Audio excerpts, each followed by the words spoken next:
signal just came up all of a sudden, and yeah, sounding good. Oh, Jim, snow there, you have made me very, very jealous. I would love to be there, really would. I was thinking I probably won't snow because you're up at about 600 metres, and I think the forecast was snow down to about 900, but no, you actually got it.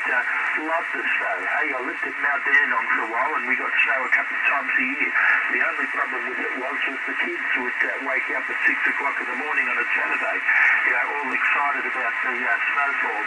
And it usually meant not being able to go to work either because you couldn't get down our driveway. But that's another story. Anyway, Nick up there at you're a really good signal. You're probably the strongest of the bunch, but everybody's coming through really well. And just a quick word about, I filled out my logbook properly with my little scribble notes that I had from the couple of days we had up there.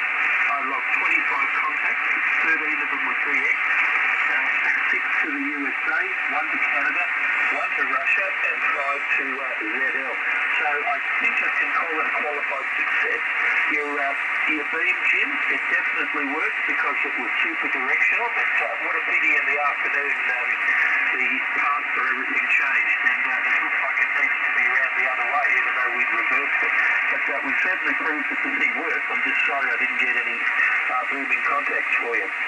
But finishing up with the 5-9 both ways to Vancouver, Canada was a bit of a buzz. Anyway, now who do I hand it on to? Would it be Nick? Damn, I wrote down where this is all going, but I'm not too sure. Anyway, it should be Nick. VK3UCK, or VK3ACZ. Yeah, VK3ACZ and the group VK3UCK. Yeah, not running nothing too special here. And location is Wanakuri.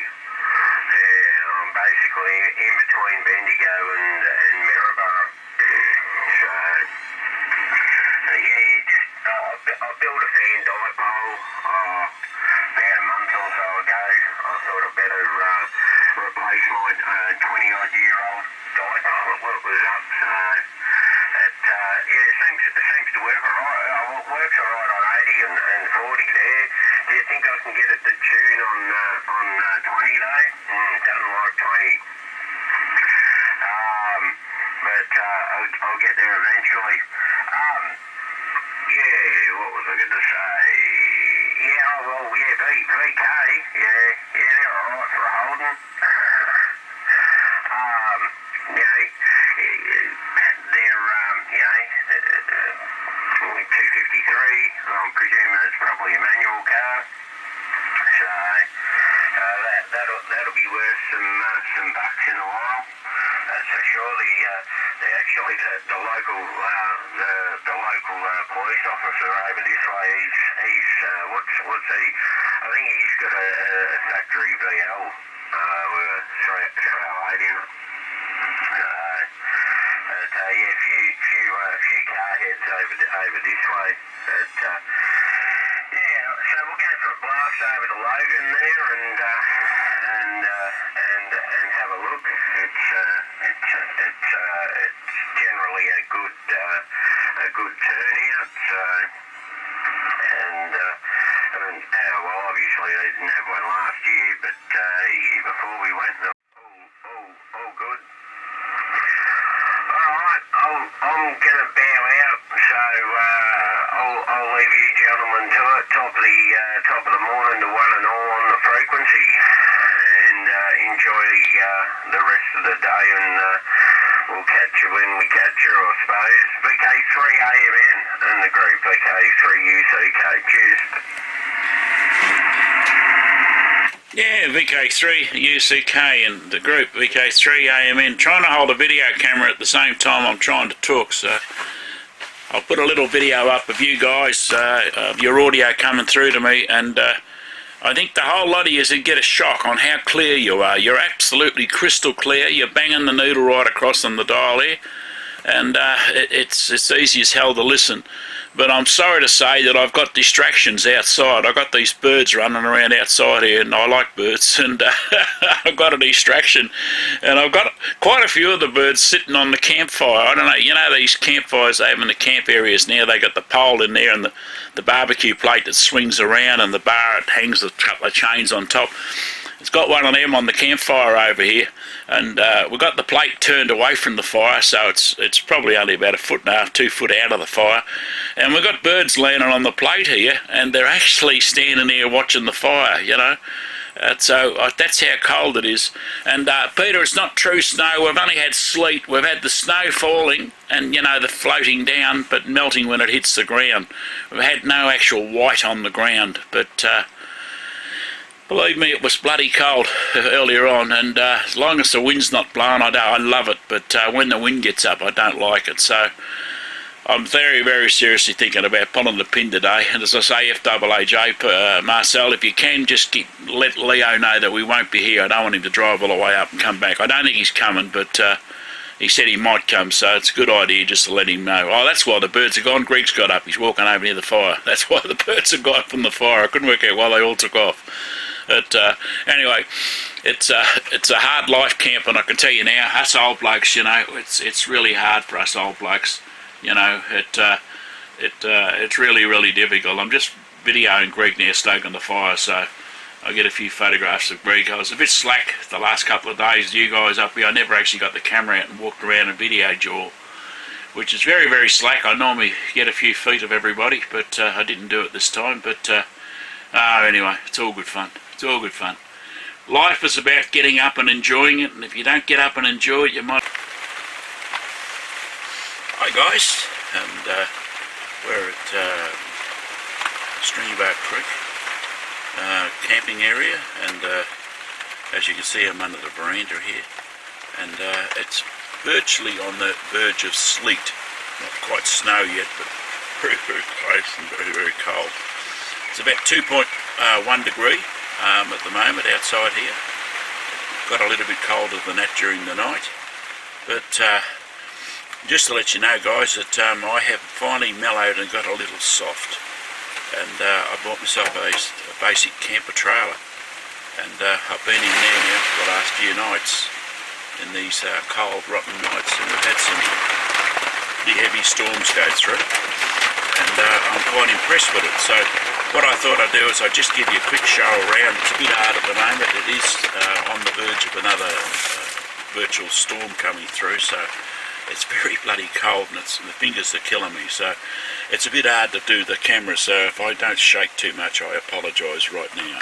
Okay guys, let's go for a walk. Okay, there's the camper trailer. I've got it set up there.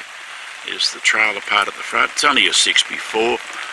There's the outside room. There's 2 rooms. I'll take you over and show you quickly. The basic veranda out the front here. Got a small table in here. There's the trailer.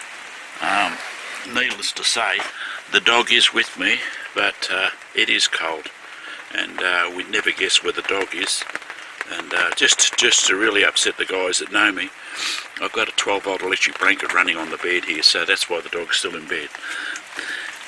I wonder who's the silly one. Okay guys, this is the outside area. It's not a big area, it's not very big at all, and we'll measure it up and give you the measurements when I get a chance to do it. And this is the outside part, and on the camper trailer itself, the guy that owns it, yeah I know, that's an oil heater down there, so the bloody thing's playing up, won't work. Anyway, he's got a roof rack on it. He used to carry a canoe on top of it, and I found it excellent for bringing in firewood. You just drive down the road, and it's laying on the road. I'd pick it up, chuck it on top, and bring it into the campsite. So there's the basic camper, and there will be more on it later on, but not at the moment. My fingers are too bloody cold hanging onto this camera. So cheers guys, I'm out of here.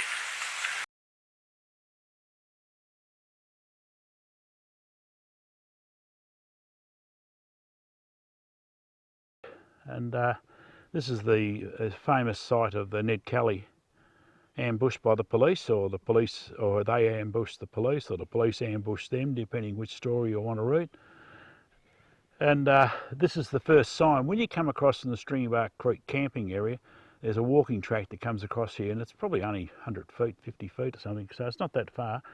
And this is the sign that's up here, and I'll give you a quick read. Welcome to Stringybark Creek Historic Reserve, home to one of the Australia's most magnificent historical places. It was here on the evening of Saturday the 26th of October 1878 that 3 policemen were shot and killed. Constable Thomas Lang, Constable Michael Soane died near their tent at the police camp. Sergeant Michael Kennedy was killed at the quarter-mile northwest of the location, and the 4th member of the police party, Constable Thomas McIvy, escaped and managed to get back to Mansfield to report the crime. He was evident in the central subsequent follow-up in the case, and resulted in Edward Ned Kelly being hung on the 11th of November 1880 for the murders of the constable. And these simple facts are reporting a substance of what happened here, and the springtime evening. The exact sites were not actually completely known and still not known, and the research is ongoing on the subject now. There are many stories about what happened, and I don't think the truth will ever be told. In recent years, we've had the police come up here and they've done this thing to the murdered coppers, and I can understand how they did it. But if you go back to that time and period, a lot of the Irish and so forth were coming to Australia because of the problems in Ireland of starvation and so forth.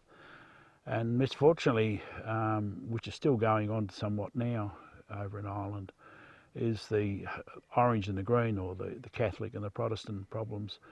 And misfortunately, poor old Kelly family belonged to the wrong religion, and they were persecuted by the police that belonged to the opposite religion.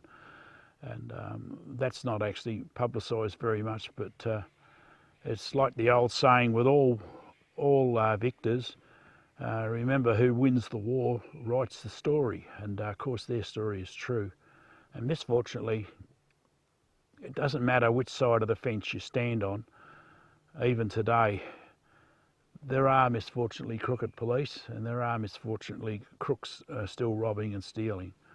So you can stand on any side of the fence you like, but the truth will never be known. I've actually read the historic memoirs of Ned Kelly, and when they hung him, he actually said, "Such is life," and his family were given a hard time. But anyway, let's get on with the walk, and let's get on with looking around. And I'm watching a yellow robin on a tree behind the camera here. It's a very nice bird watching place. Okay guys, I'll catch up with you further down the road.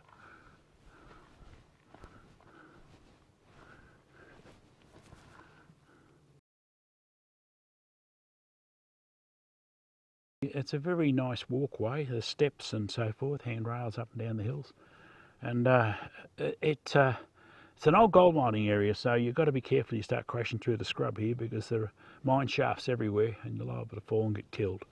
So be careful and stay to the tracks.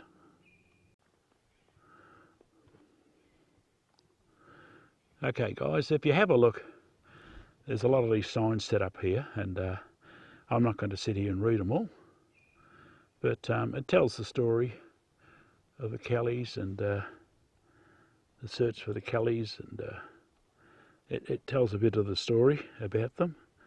And in the original photographs that they've reprinted here, as you can see, the bush was much different then than what it is today. That was before forest management started logging and burning.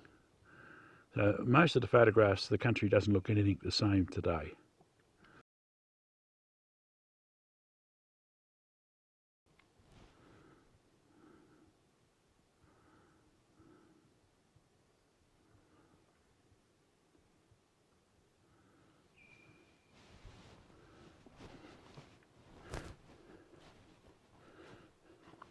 Murder, police, £2,500 reward. Whereabouts by the notice published by the Governor Gazette, bearing the date the 30th of October 1878. The reward of £500 was offered by the government for the information that would lead to the capture of the four men here known charged with the murder of certain police.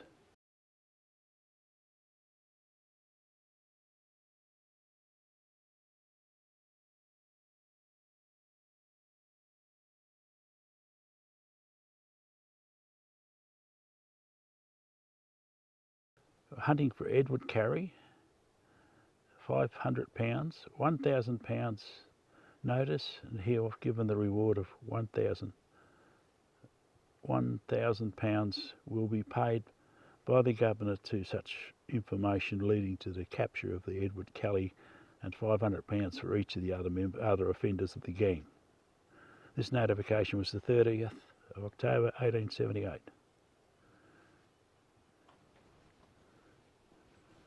And misfortunately, if you actually read the history of it, you'll find that they actually never did pay the full amount of compensation to the bloke that dobbed them in. Okay, this is just the scenery it was at the time, and this is the scenery outside of that view today. And as you notice, it is different. Okay, this is Stringybark Creek. This is where you park your cars and the camping ground and the entrance to the place. The day area, when you get here, you got this big sign here which gives you a map and tells you all the information about the site and everything else. And for those that are interested, we'll do a swing around. As you can see, bush here. They claim to have video surveillance around the place, but don't know whether they do or don't. This is Stringybark Creek Road, which comes up. This is looking away from the entrance, but this is the car park over here, the day car park area, right? And one of the things I'm glad to say is that when you do arrive at this spot, right, there is a long drop toilet here, and it looks very nice and clean and all that sort of stuff. So the days that are rough dunnies have long gone, thank God. They were terrible, some of those rough dunnies. And anyway, there's the road in. So this is the Stringybark Creek track, or Stringybark Creek Road, which comes up off the other road down there, and this is the way you drive your car in here. You can get in and out with a car, no trouble at all. The same with the camping ground, you get in and out with a car, no trouble at all. Quite an easy place to get to and quite an easy place to move around in. Okay guys, that's a walk around the whole dip, but we'll see how we go. And depends how many dog stands up to it, the little dearie. She's getting old, and this is the walk itself. It goes around.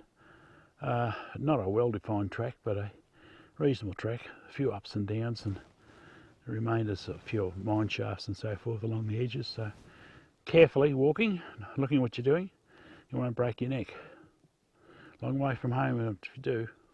Okay guys, when you're walking around these areas up here, quite often you'll find a big round scratch like this with droppings just like those, and they're wombat droppings. And I always remember as a child growing up, one of my old uncles said, you can always prick a wombat dropping because they're triangular or square edge shape, and you notice how these are, and that's why wombats are grumpy, and that's what I was always told as a child. Of course it's a fallacy, but they're not grumpy, they're gorgeous. But that's how you recognise wombat droppings, guys. And these scratch marks, fresh scratch marks, that's been done with the last 24 hours. Wombat burrow that it's not being used at Pleasant, and you can always tell the ones are not being used because the brush in it starts to land around the front of the hole like this, a little bit cluttered. The wombat, he's a little bulldozer and he'll push all that away if he's using the burrow. They're an interesting animal. They have 4 or 5 burrows that they use, and they move around periodically between each burrow. And misfortunately the foxes like to use their burrows too, and the foxes have mange, and they leave the hair in there and the mange in there, and that's how the wombats get mange. So foxes, get rid of them. Wombats, adorable. Across the road again, so this is Stringybark Creek Road, and this is the condition of the road. As you can see, you can drive a car in here, no trouble at all. Excellent road. This is the next entrance.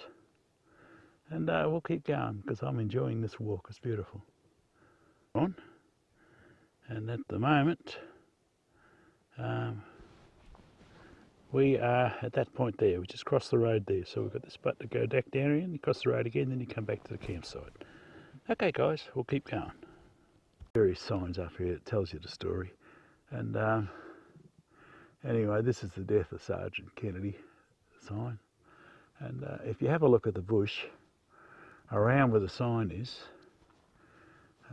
it bears no relevance to where he was actually killed. If you have a look at the photographs that they show you, the officer saying this is the spot here that he was shot, this is where the body was lying, and they did the photograph, you'll find that the terrain and the types of trees and so forth are not the same here. They're different. So this is not actually the right spot. This 40-minute walk, they've got these varying signs on the way around. And this sign says the Kelly camp in the autumn, 1874, the Kelly brothers made a hurried departure from there.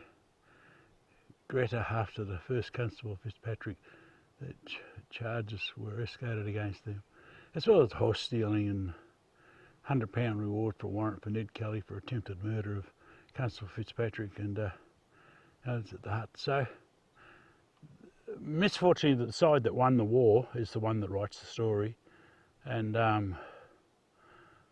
I think there's probably truth on both sides.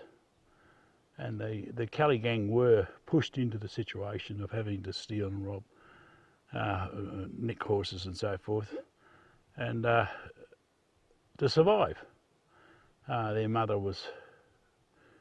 lost her husband and so forth. So there is a long story, and there's a lot of stuff written up in the papers about it all over the joint. You can read a lot of stuff. I would sort of read a lot of it on both sides and draw your own conclusions from one side to the other, which is true and which is untrue. A lot of it that I read the Kelly papers, and of course that's slanted towards Ned, and I've read the police reports and so forth, and the coroner's report, and I've read the trial stuff that was within the trial, and there is a lot of truth on both sides. But misfortunately today, there's only one truth that they publish, and it's the police were murdered doing their duty. I don't condone murder at any time. I don't care who it is. I don't condone anyone dying because I'm a policeman or I'm a crook and you're a policeman. I don't believe anyone should die. But then again, it does happen, misfortunately. And if the truth could only be told, I suppose when you go around the world and have a look around the world today, there's so many murders and killings and so forth still happening, religious ones of different reasons. And I really think the truth should be told. But it never will be, and the victor is the one who writes the truth. Okay then, that's it. I've had enough of nostalgia. Righto, keep walking guys.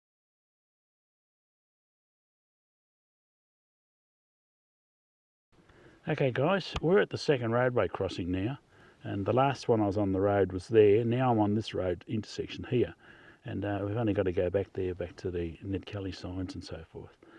So, okay guys, we'll keep walking, and I'll just give you a quick look at what's around here. And this is the track that you come out on, down a few steps there. This is the road again. If you look down the road there, you can see the toilet from the Kelly area there, the original visitors area. And you look along the road here, and this is the other direction, going into the bush from here. And you have a look down here. Here's the walking path down into the Kelly's Reserve. So, is it a worthwhile walk? Well, I've enjoyed it. They call it a grade 3. Distance 1.4 metres, 1,400 metres. They estimate time about 40 minutes. Carrying a camera and stopping and talking takes a bit more. We won't discuss that. It'll probably take me about an hour and a half by the time we get there. But anyway, it's a nice walk and I'm enjoying it. Yellowtail black cockatoos are in the air around here, and it's dead still day. And it's absolutely beautiful, absolutely beautiful. We're in early May of 2021, and not snowing, but it's been down to about 2 degrees at night. Okay guys, I'll catch up a bit further down the track.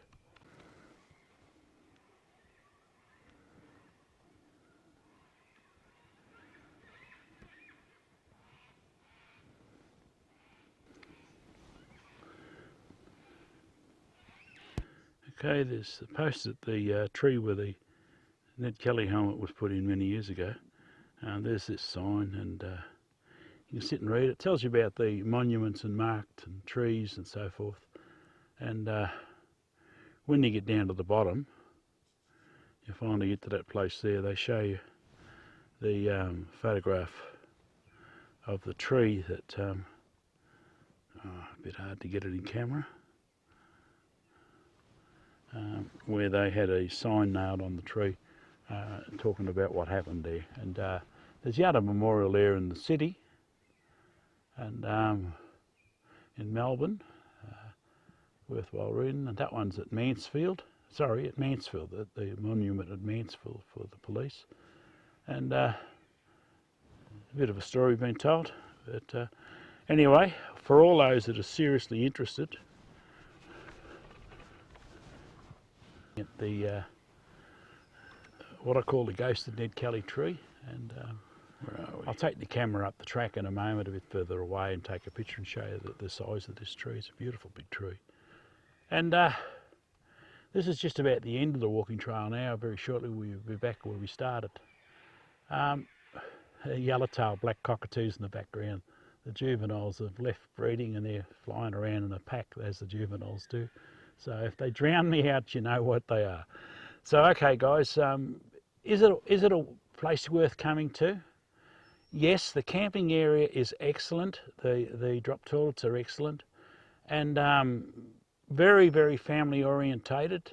You could virtually tow a big caravan in here if you wanted to. Great place to set a tent up, or swag, or a camper van, and a beautiful place in here. Absolutely beautiful forest in here, which is a bit surprising on how much they're logging around here. They're logging the hell out of the place as usual. But would I recommend this place for families to bring their kids up and tell them the story about what happened? Yes, I would. Would I recommend this place as a camp area? Yes, I would. And so that's that.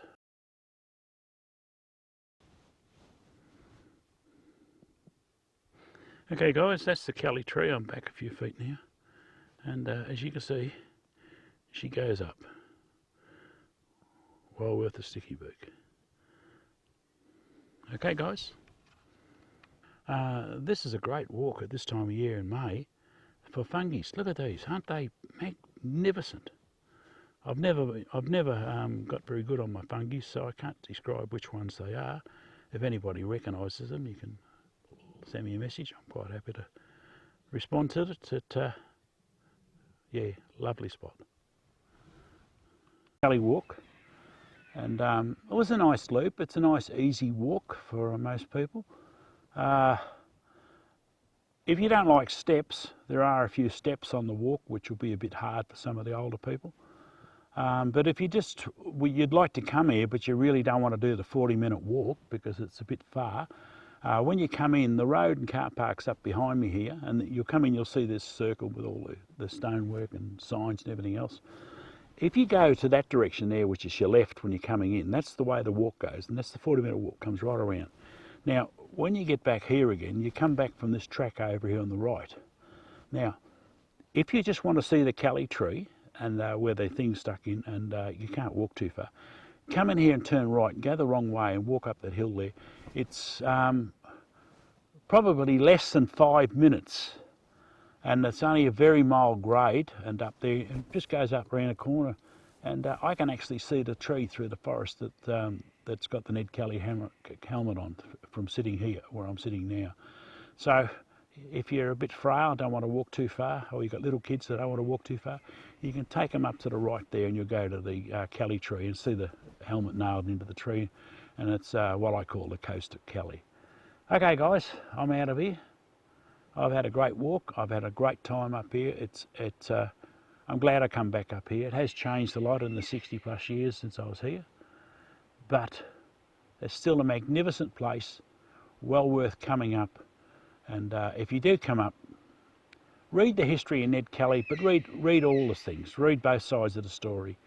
And you can go around to Glenroe and you can go around a lot of the places. They've all been tourised like this. I call it terrorised, but the tourist boards won't like me saying that, but I find this stuff really a bit over the top. But I like the history the way it was. I don't like the way it is now. But that's because I'm an old fuddy-duddy, and you remember when you were a child, your dad says, oh, when I was young it was much better. Yeah, well, I'm now saying that. All right, guys, cheers. Catch up with you later on. And I hope you enjoy this little bit of a video. Okay, I'm back to the radio club and playing.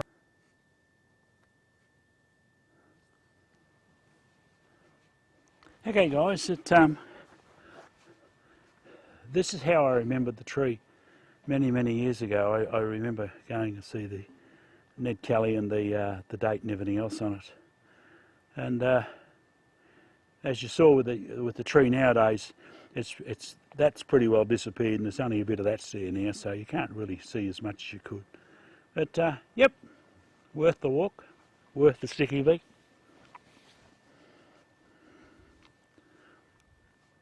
This is in the middle of the camping ground, and a nice map shows you the place. And I'll do a 360 of this camping ground, and you'll be surprised. It is really a lovely spot. You know, this area in here is for tents and so forth. That's a group of amateurs over there. Helps when the camera's level. Let's start again. Okay.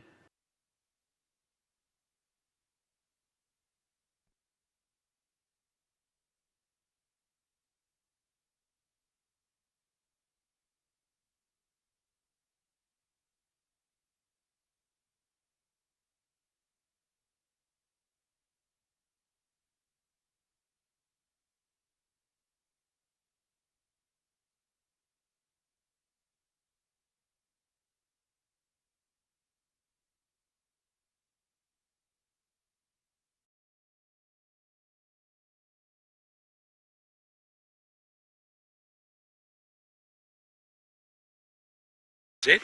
And this is his setup out here at Stringybark Creek. He's got his vertical squid pole up there with the long wire end fed. That's his camp. He's got a little tent out here, and he has real luxury when he's working his radio in the bush. And this is him working here, and we'll go over there and see what happens.